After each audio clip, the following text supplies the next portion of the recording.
नमस्कार. आणि हे कर्म मी करीन अथवा आदरिले सिद्धी नेईन, येणे संकल्प हे जयाचे मन विटाळेना. 45वा योगी ज्ञानेश्वरी नित्य पाठ.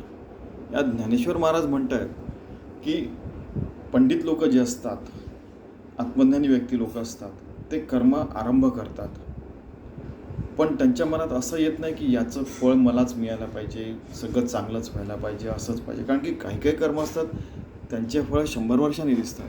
तर त्यावेळेला असं ते म्हणत नाही की मी 100 वर्ष जिवंत आहे वगैरे, असं काही नाही. 2% बुद्धीने होतात, पूर्ण फुल कॉन्सन्ट्रेशनने व्यवस्थित सगळं काम करतात आणि ते फळ जे असतं ते भगवंतावर सोपवून देतात. त्यामुळे कर्मविपाकाचा सिद्धांत त्यांना अप्लिकेबल होत नाही, कारण की त्यांचं कर्म यज्ञासारखं होत आहे, ते भस्मसात होत आहे.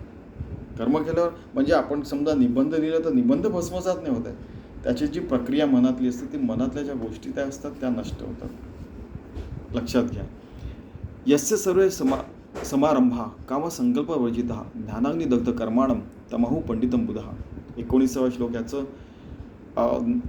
गीतेमध्ये असं आलेलं आहे की श्रीकृष्ण म्हणतात की पंडित लोक सगळं काम करतात, पण त्याचं जे फल असतं ते त्यांना अप्लिकेबल नसतं, कारण की काम करतानाच त्यांची मनातली जी काम करण्याची प्रक्रिया असते ती भगवंताला समर्पित झालेली आहे, ती यज्ञाप्रमाणे ती दग्ध झालेली आहे.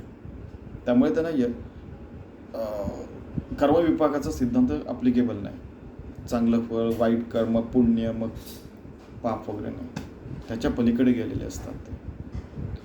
तर असं आपण 24 तास प्रत्येक श्वासाकडे बोलताना, ऐकताना, बघताना, त्यानंतर विचार करताना, प्रत्येक कर्मातून, प्रत्येक पेशीतून असं आपलं सुंदर पूर्ण जीवन समर्पित करून आपण सगळे कामं केले, भगवंताला समर्पित आपण करतोय असं पण आपण विसरून गेलो, तर ते भगवंताला समर्पित झालंच, आपलं जीवन धन्य होऊन जाईल. तर असं आपण धन्यतेचं जीवन जगायचा प्रयत्न करूया, असं ज्ञानेश्वर महाराज म्हणत आहेत. धन्यवाद.